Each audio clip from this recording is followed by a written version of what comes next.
자, 문제 한번 그 그림을 한번 보도록 할게요.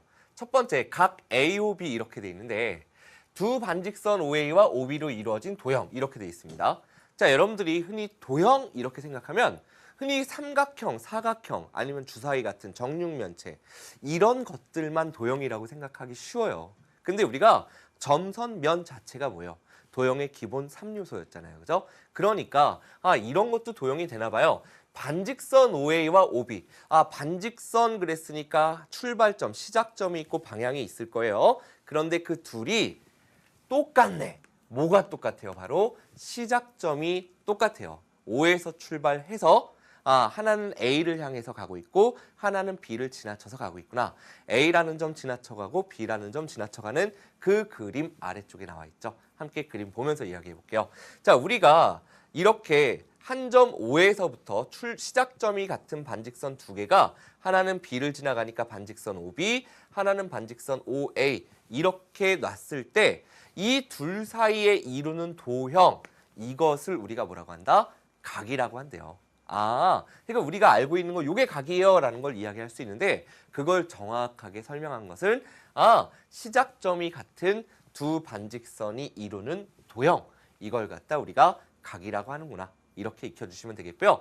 그럼 우리가 이 각은 어떻게 표현할 거냐? 앞으로 요점 A, O, B가 있을 때 각 A, O, B 이렇게 표현해 주시면 됩니다. 결국 가운데 뭐가 들어와요? 그 각이 있는 부분이 들어오고 A, O, B 그랬으니까 이렇게 이루는 거구나. 근데 이 각은 또 이렇게도 표현 가능하죠. 각 B, O, A 이렇게도 표현이 가능합니다. 그 다음에 여기 나와 있죠. 두 번째. 각 O라고도 표현이 가능하대요. 요점만을 이용해서 그냥 각 O 하면 이걸 나타내는구나. 그 다음에 요 각을 만약에 A라고 한다면 각 A 이렇게 여러 가지로 여러분들이 표현을 할 수 있구나라는 얘기입니다.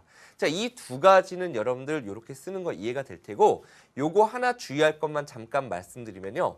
여러분들이 나중 되면 이런 것도 있어요. 자, 각 OAB 자, OAB가 아니죠. 자, BOA 이렇게 있거나 AOB 있을 거예요. 그런데 여기 또 C라는 점이 있어서 만약에 이렇게도 돼 있다라고 할 때는 이럴 때는 이 각을 표현하고 싶다면 앞에 있는 두 가지를 이용해서 표현해야 되고 각 O라고 해버리면 어떻게 돼요? 각 오면 이만큼인지 이만큼인지 이만큼인지 알 수 없잖아. 그죠? 그러니까 요런 경우는 이렇게 딱 하나만 있을 때 각이 하나만 있을 때는 이렇게 쓸 수 있지만 이런 경우에는 나는 각오를 이거라고 할 건데 하고서 그냥 내 맘대로 약속을 정하면 안 되겠죠. 그러니까 요런 경우에는 이렇게 표현할 수 없다라는 거. 이 두 가지는 이 경우에 표현할 수 있죠. 바로 이 부분 표현할 때. 그리고 이렇게 각이 딱 하나만 나와 있을 때는 이렇게 써도 무방하다라는 거. 요거까지 생각해 주시면 되겠고요. 자, 그럼 각의 크기라는 건 뭐냐? 우리가 각도기를 여기다 이렇게 해놓고 30도쯤 되겠네 하고 쟀었던 그 각의 크기라는 것은 자, 보겠습니다. 각 AOB에서 꼭지점 O를 중심으로 변 OB가 OA까지 뭐한 양이냐라고 돼 있냐면요. 회전한 양이다라고 돼 있습니다. 자, 요건 여러분들께서 고등학교 올라가면 조금 더 깊이 있게 배우게 되는데 자, 무슨 얘기냐면요. 각이라는 건 여기 O를 중심으로 OB가 있잖아요. 그죠? 근데 그게 요렇게 회전한 정도, 요렇게 회전한 정도를 나타내는 게 회전한 양을 나타내는 게 바로 각의 크기라고 한다라는 겁니다. 이게 뚝 떨어진 게 아니라 여기서부터 출발했다라고 봤을 때 얼만큼 돌아있니? 라는 걸 나타내는 게 바로 각의 크기가 되겠고요. 자, 요걸 갖다 우리가 각의 꼭지점 둘을 OA와 OB를 각의 편, 그 다음에 요 크기를 각의 크기라고 한다. 요 내용까지는 여러분들 어렵지 않게 이해할 수 있을 겁니다. 다 아는 내용인데 굉장히 자세하게 한 것 같죠, 느낌이. 그죠? 자, 그 다음으로는 각의 크기에 따른 분류가 있습니다. 자, 여러분들 기본적으로 90도. 그래요. 직각. 요건 알고 있어요. 그죠? 자, 근데 그런 각 말고 또 각의 크기에 따른 분류가 있는데요. 그 내용 한번 보도록 하겠습니다. 자, 우리가 각의 크기에 따른 분류는 첫 번째 평각이라는 게 있대요. 평각. 우리가 흔히 평평해. 쭉 일직선. 느낌 알죠? 그럼 평각이라는 건 몇 도를 얘기할까요? 바로 180도를 이야기합니다. 크기가 몇 도인가? 180도인 각을 우리가 평각이라고 하고 이 뒤에 뭔가 좀 길게 나와 있는데 이걸 해석을 해야 되겠죠. 우리가 각 AOB의 두 변 OA, OB가 한 직선을 이룰 때의 각 이렇게 돼 있습니다. 무슨 얘기냐면 이 밑에다 살짝 그려본다면 O라는 점을 중심으로 해서 우리가 이제 시작을 할 거예요. 두 개의 반직선이.